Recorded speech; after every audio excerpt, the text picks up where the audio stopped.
Welcome everyone. As you just heard, we are going to record this session for anyone who is unable to join us today. But thank you all for joining us. I'm Christine Mahler with the Washington Wildlife and Recreation Coalition.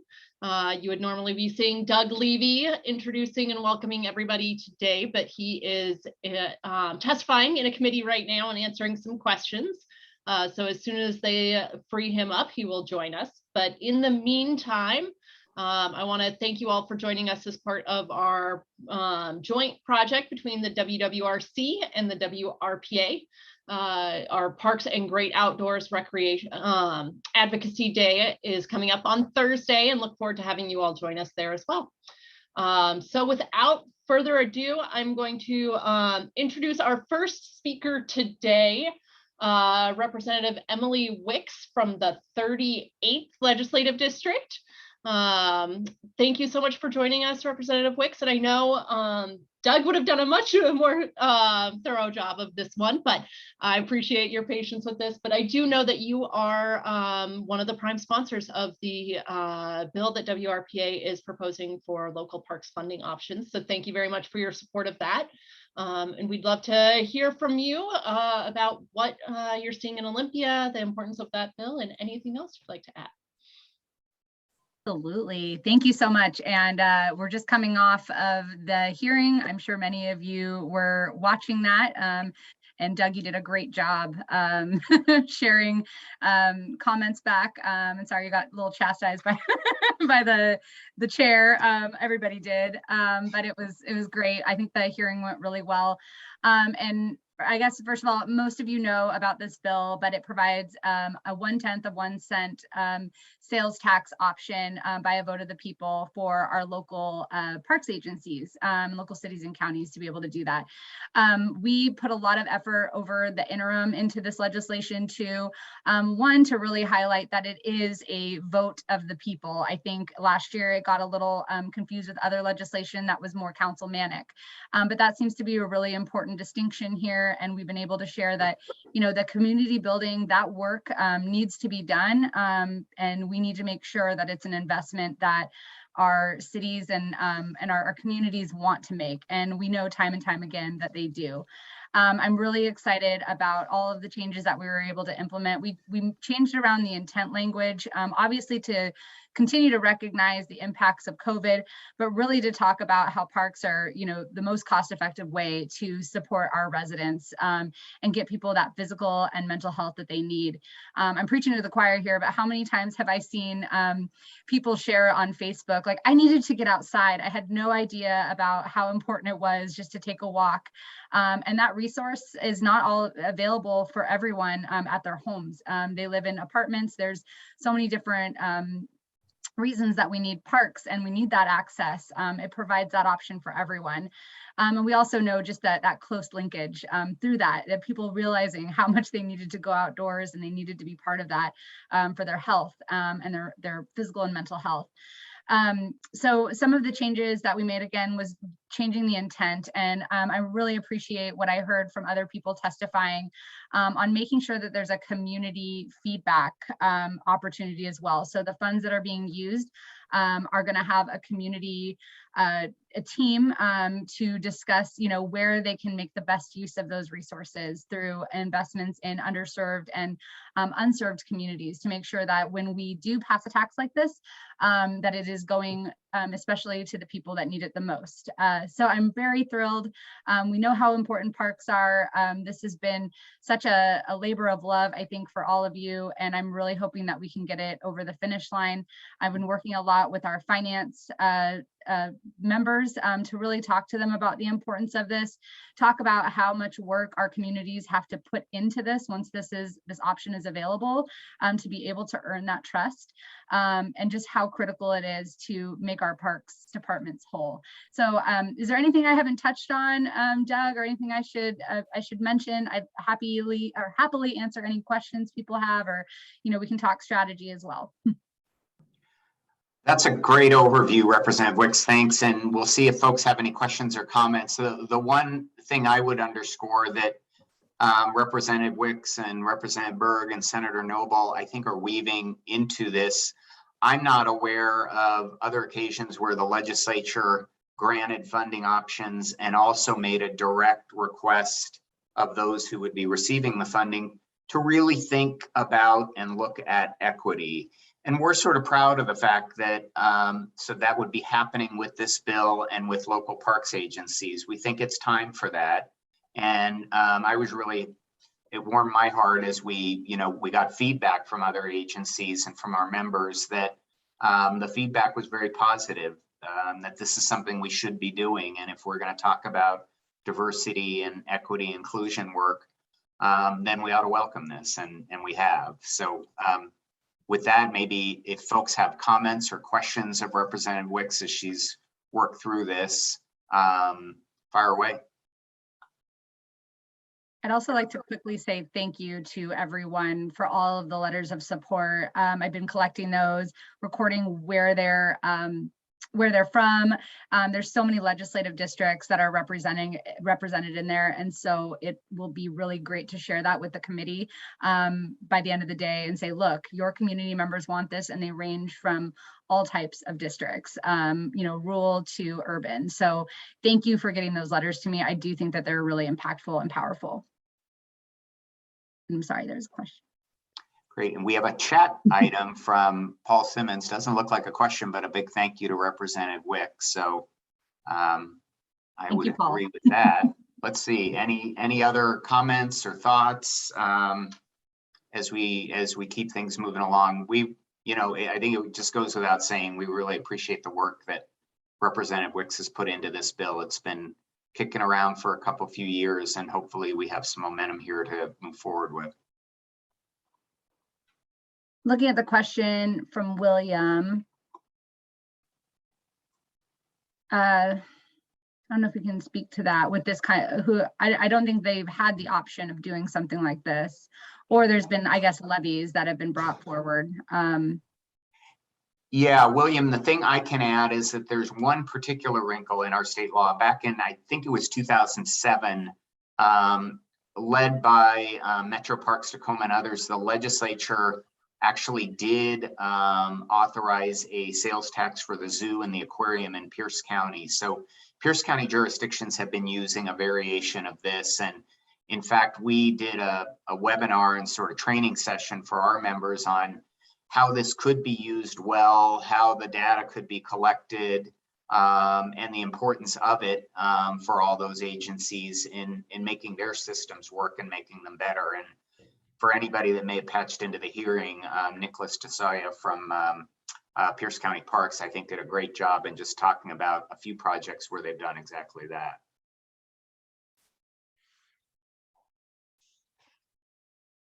Okay. Well, if there are no other questions, Representative Wicks, thank you again, and thanks for coming before our Great Outdoors Day group. We very much appreciate it. We'll give you the, I think in lieu of clapping in a real set, we'll give you the handshake. And I think we're going to segue. We know that Senator Frock, who chairs the capital budget efforts in the Senate, is going to be arriving probably in the 225, 230 realm. We're very fortunate to have Senator Mark Mullet, a former local government elected official, a business owner, a committee chair, and a transportation negotiator. I don't know what other time he finds in the day to do all this stuff, but he also happens to be the #2 for the Senate Democrats in putting their capital budget together. So Senator Mullet, welcome and thank you for coming. And we're hoping you can just share with our group just how you and Senator Frock are approaching the capital budget this session in a supplemental year, and if there's anything we can do to be helpful to the cause, and maybe how you're looking at outdoor recreation and local parks infrastructure and the like. Oh, excellent. I wish we were in person. Not that the basement of the Ledge building is the greatest building to hang out in. It's kind of dungeonous down there, but it still will be nice when we get back to the point where we can all hang out together during Hill Day.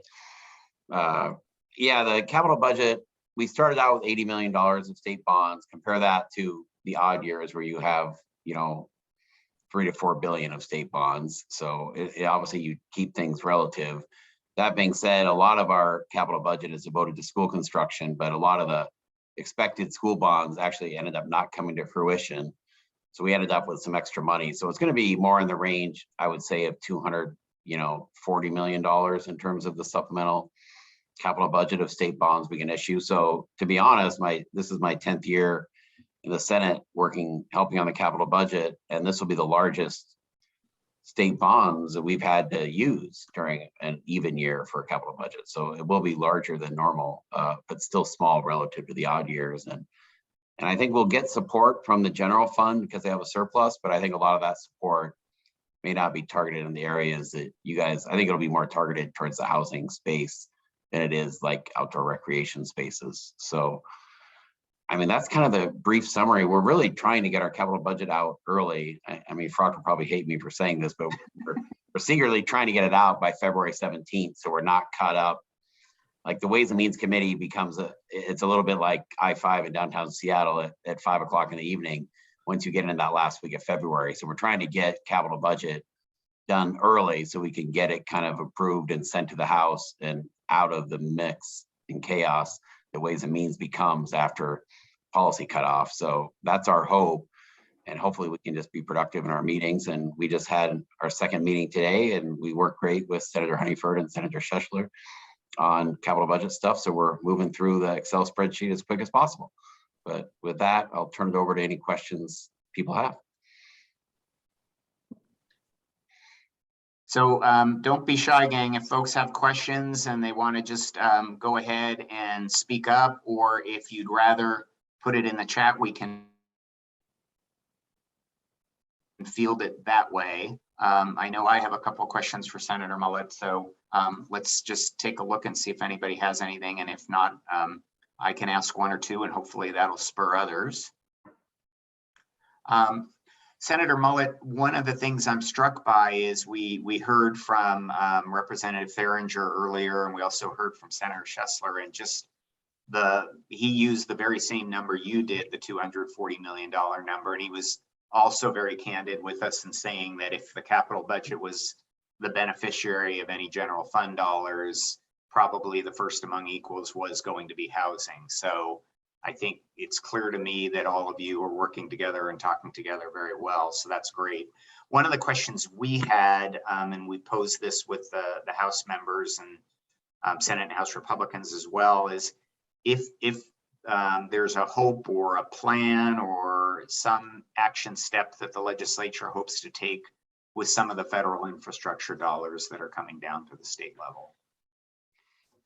The answer is yes. So they come down in buckets. So an example is like the governor's budget had $10 million for weatherization. Not that, I mean, once again, it's not necessarily in your guys' wheelhouse here, but whereas the federal infrastructure bill creates $70 million for weatherization. So like at least in the capital budget world, according to Mark, which I'm not saying that's the world we always live in, like I'm zeroing out the $10 million the governor put in for weatherization money and state bonds and saying, now that we have access to $70 million from the feds in the exact same policy space, we're clearly going to use the federal money instead, which gives us other things we can invest in with state dollars. And so I think you see that in the infrastructure bill. A lot of it, Doug, is there's tons of money in some of these revolving clean water funds, Centennial Clean Water, et cetera.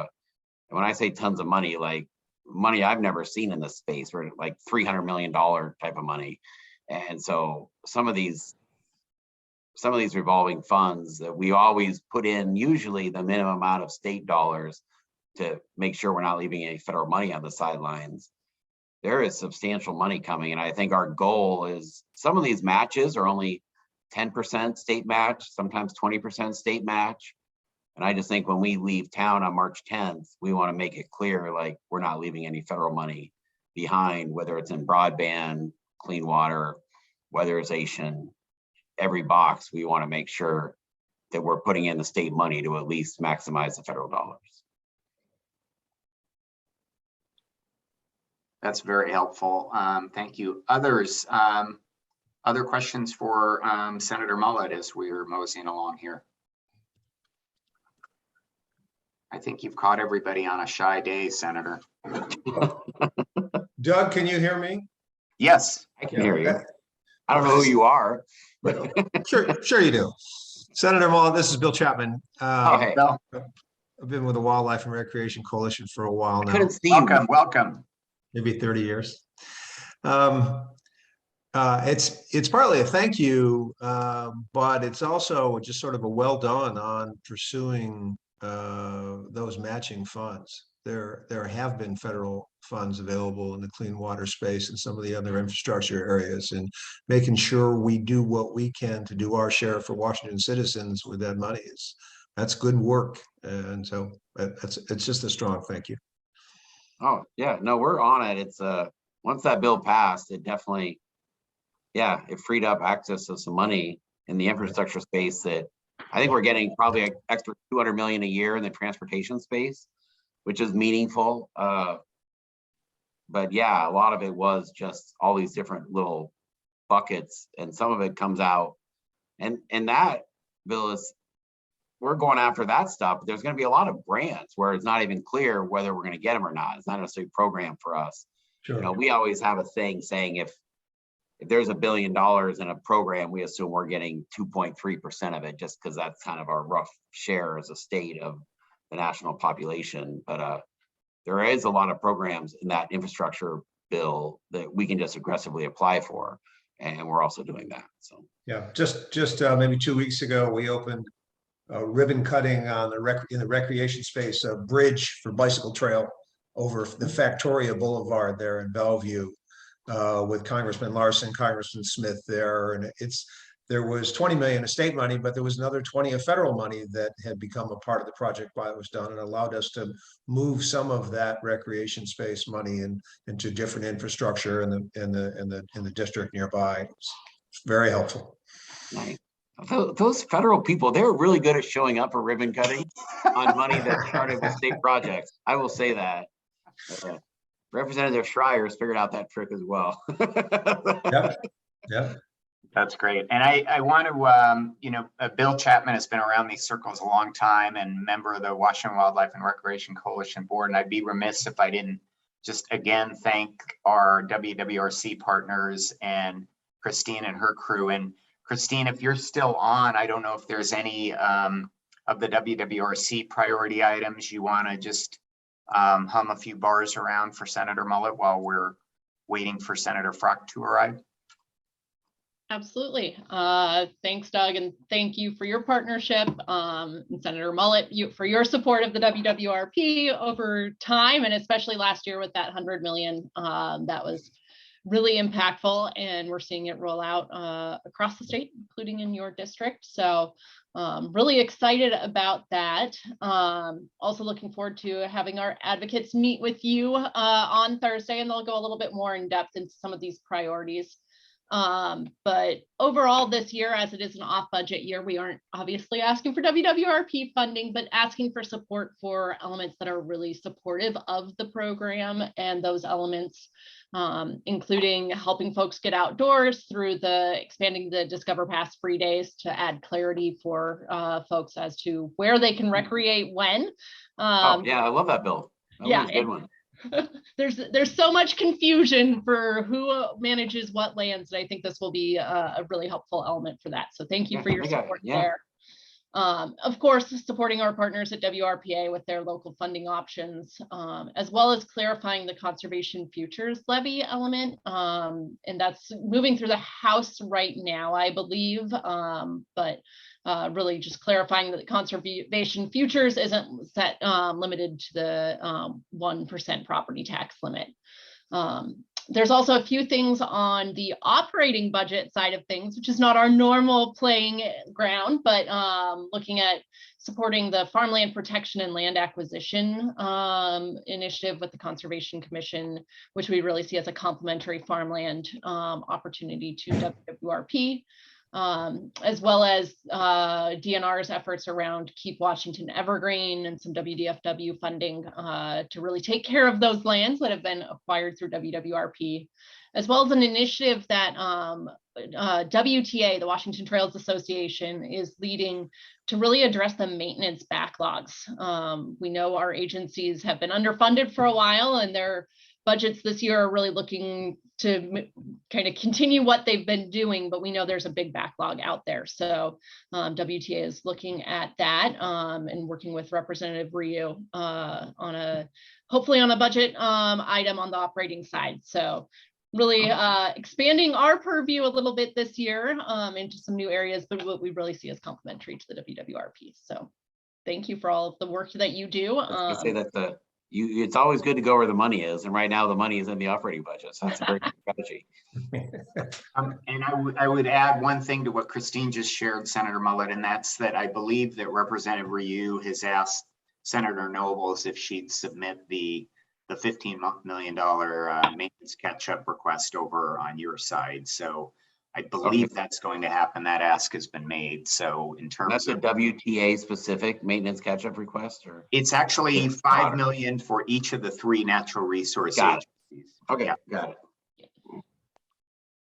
Okay, thank you, Christine. Others, questions, comments, anything you'd like to add for Senator Mullet? Yeah, you're about to get Senator Frock any second here, we think. I think Senator Frock is coming soon.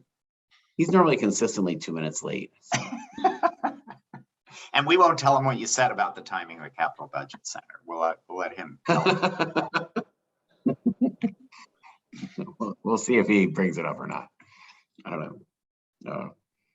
Yeah, and I would just, I mean, while we have Senator Mullet, I mean, the last couple of capital budgets, we've just been really grateful to see you all, not just WWRP, but the commitment to things like the Aquatic Lands Enhancement Account and youth athletic facilities and boating facilities. I mean, it's really been, I can't think of too many legislatures that have matched the record that you all have laid out in a bipartisan way and across Senate and House and partisan lines. So it's been great. I would say the 5th district is where everyone in Seattle goes and they want to get outside. So that's right. If you're in the 5th in East King County, you become a huge supporter of supporting outdoor recreation and all these programs, because it really does substantially change people's quality of life. It's awesome. Yeah, well said. Well said. Absolutely. Okay. Well, Senator Mullet, any others, I'm going to hop off and. Yeah, thank you so much. Let's everybody give Senator Mullet our applause or handshake, and thank you for your time and coming before us on a Tuesday afternoon. All right. Thank you very much. Bye-bye. Thank you. Okay, gang, if you'll just bear with us, we have Senator Frock coming, and we'll hear his take on capital budget, and then you all will have made it through 3 legislative webinars. So congratulate yourselves. And if there's something you haven't heard and you have a question, or if there's something you want to put in the chat that we can ask Senator Frock about as the Capitol Chair in the Senate, please do let us know. And I see Claire on the line. So Claire, I know you've been doing an awful lot of work around trail funding and trail needs and taking some of those ideas to our congressional delegation. So if you've got anything you want to chime in with, don't be shy. Thank you, Doug. Hi, folks. I'm Claire Martini with Leafline Trails Coalition. I think the big piece that I would share right now is that our coalition is looking to collaborate on a series of events on trails this year. And so there's an information exchange happening with a group of advocates. We're co-convening with Washington Trails Association. And I'll drop my email in the chat there if other advocates or legislators have an interest in learning more about some of the opportunities to get out and explore on trails. But thanks to you and Christine, Doug, for convening this series. This has been super helpful. Great. Thank you, Claire. Anybody else want to do a quick promo for their organizations, things you got cooking? Hey, Consider Doug, this like our mini outdoor recreation caucus go around the room time. Doug, this is Christine, and I just want to let everybody know that I sent your schedules for Thursday out yesterday evening. So if you didn't receive that, double check your email, check your spam box, but then reach out to me and let me know so that we can troubleshoot that. I'll drop my email in the chat. And Christine, it's an astonishing number of meetings. I think just for everybody's edification, can you share how many meetings are on the schedule for people? I was pretty impressed. Yes, give me 1 second. We have 91 meetings scheduled covering 39 of the 49 legislative districts. So really good turnout. Yeah, that's just fantastic. So, I mean, I think for all of those on the Zoom, that's basically covering 80% of the legislative districts in this state and about, let me think here, 70% of the legislators, because there are 147 of them. So you're not going to do too much better than that. So I hope people will get into all these virtual meeting modes on Thursday and help make it a great day for everybody.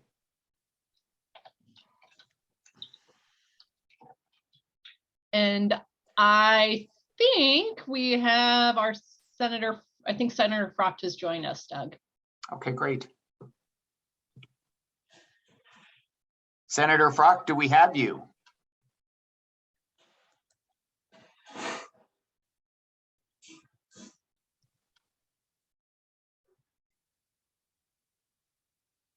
Let's see here. Senator Frock, are you there? Yeah, there he is. Senator, if you're trying to chime in, you're on mute. If you could unmute, we'll introduce you and hope you can say a few words.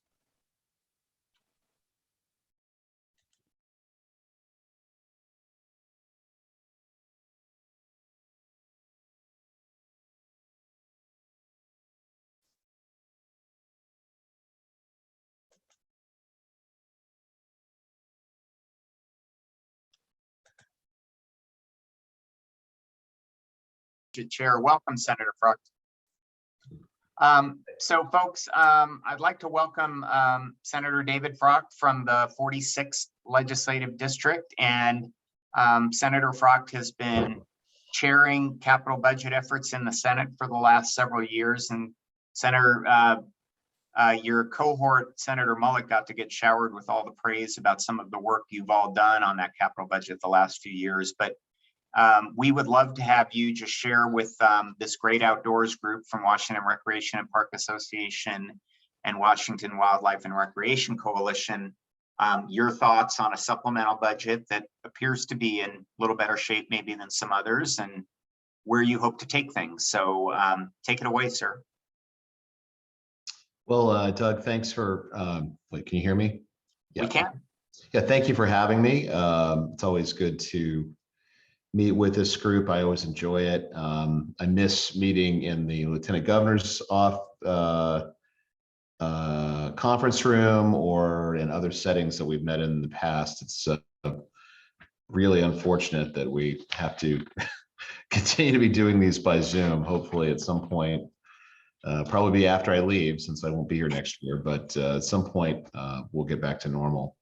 I think as Mark probably told you, our capital budget process is very bipartisan. I've been very proud of that. In the last 3-4 years, we've had strong support from both parties, our counterparts in the Senate, Senator Shessler and Honeyford. We've worked with really closely, and we've passed our budgets almost with, I believe, unanimous support off of the floor the last 2, 3, 4 times.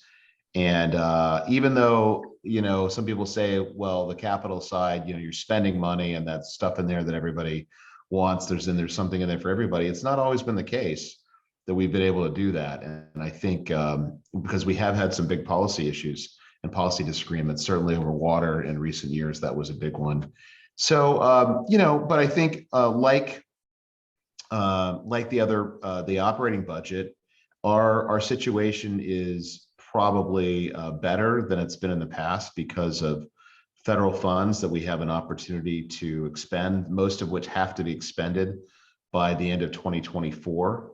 And secondly, our bond capacity is it's about what we anticipated. It's in the $90 to $100 million range. There may be some other monies available if other expenditures don't come through the way that we thought. So the supplemental budget is typically a supplemental. There could be some big expenditures for certain school items that need to be refurbished, or there was a big fire out at in Eastern Washington that burned down a school. You know, we're going to spend whatever it takes to rebuild that school because that community needs our help. They need the state's assistance for that. So those are the kinds of things that we do in the supplemental budget. I think the governor proposed a pretty interesting effort in his bold approach to salmon habitat restoration. Very important, I'm sure, to many people on this Zoom, as well as clean energy and climate change, which he continues to be a leading voice, you know, not just here in Washington, but in the country and even in the world. And so we always look at those expenditures. I think you'll see some moves in that area in the capital budget. I'd say the biggest thing we've got to do from a structural standpoint is we have to navigate the federal funding guidelines and figure out how to make them all work with things that we want to do. Last year, for example, we spent $6.3 billion. It was the largest capital budget in the state's history. And one of the reasons for that was that we didn't know how strong our economic recovery was going to be. And I think there was a general consensus that kicking up our borrowing when rates were low, now obviously they're going to be a little bit higher, but kicking up our borrowing at this time made good economic sense. And also with the federal funds that came through, about 10% of our budget last year, roughly, was federal funds. So those are things we don't normally have, but we have even more federal funds potentially available to us, depending on how they transfer between transportation and capital from operating. So those are kind of the big structural issues that we're dealing with. Thank you, Senator. Do we have any questions comments for Chair Frock? And you can, if you'd rather not ask the question, but you want to put it in the chat box, that's perfectly fine as well. I'll start with one for Senator Frock. I think Senator, it's similar to one we just asked Senator Mullet, and it was just about, you started to go there, I think, on where and how you might want to look at some of the federal dollars from the Infrastructure Investment and Jobs Act. Senator Mullet was sharing that there's an opportunity to do some mixing and matching, and he gave weatherization as an example, where you've got federal dollars and it may free up some state dollars. So it sounds like that's actively under consideration. Yeah, there's a lot of, as we like to say, there's a lot of potential changes of the color of money that's spent sort of under the hood that doesn't really impact the actual expenditures we make, other than in some instances it requires more paperwork, more sometimes. I'd say one of the kind of errors we made a little bit in the last capital budget is, and we had pushed against this in the Senate version of the capital budget, maybe not as hard as we should have. We ended up appropriating federal funds for a number of projects, about 100 million roughly, that were not subject to, or not going to be, we didn't have the guidance yet from the federal government on whether or not they would be approved. And in fact, several of them, not all of them, but several of them did not qualify. And so we had to do some moves to switch to put that money into things that would qualify, and then swap in bonds to backfill. So a good example of this would be a renovation we had for the Temple of Justice. We had expended about $30 million. There was some thought that we could get most of the money for because of COVID, for new ventilation systems that they've needed for some time. And we had to switch that around and go with state dollars rather than federal. So that's an example of kind of, and that's just one, that's an example of kind of there's isolated pockets of that throughout the budget. Some places they're related to clean water investments for local infrastructure, for example. Some of them may be in the natural spaces. I don't have any off the top of my head, but there were probably a few in there as well. Great. Thank you, Senator. Are there any other questions? We are running a little low on time, so if anybody has any last questions, let me know. I do want to, Mr. Chair, I think share what we shared with Senator Mullet as well, and that's that we know this isn't a 2-year budget, and so things will be a little thinner, but we again want to thank you all for, and you talked about a record 21-23 budget, and not just the $100 million in the WWRP program, but I think the Senate in particular distinguished itself in really looking at ways to fund aquatic lands enhancement account grants and boating facilities and NOVA and the youth athletic facilities. It was really a commitment to some of these outdoor recreation accounts that we've never seen before. And well, I'm so glad to hear that, and I'm proud of that in the time that I've been able to serve in this capacity. I guess is this my 5th budget now or 6th? I can't even remember, but we've really tried to emphasize these things because we know how important they are. These are things that people see in their community every day. I visited them with you and others at times out in our community of Kenmore, which I won't be representing anymore, the 46th, and just because I won't be in the Senate, but it won't be in the 46th district. But to go out and see the actual work that's done when it's laid out, they're quality of life things that make living here great. It's parks, it's community assets. And most of the public has no idea how these things are funded.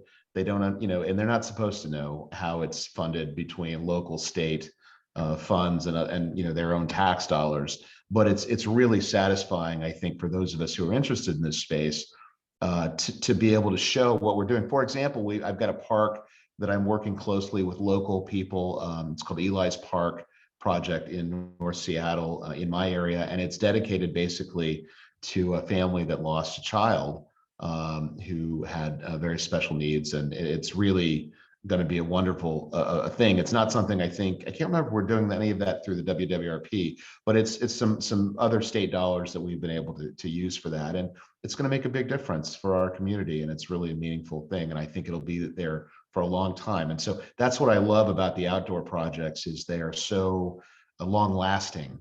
And they will pay dividends for people in making the quality of our life here what we hope it to be. So thank you for your great support. And thank you for always giving us good advice on how to do it.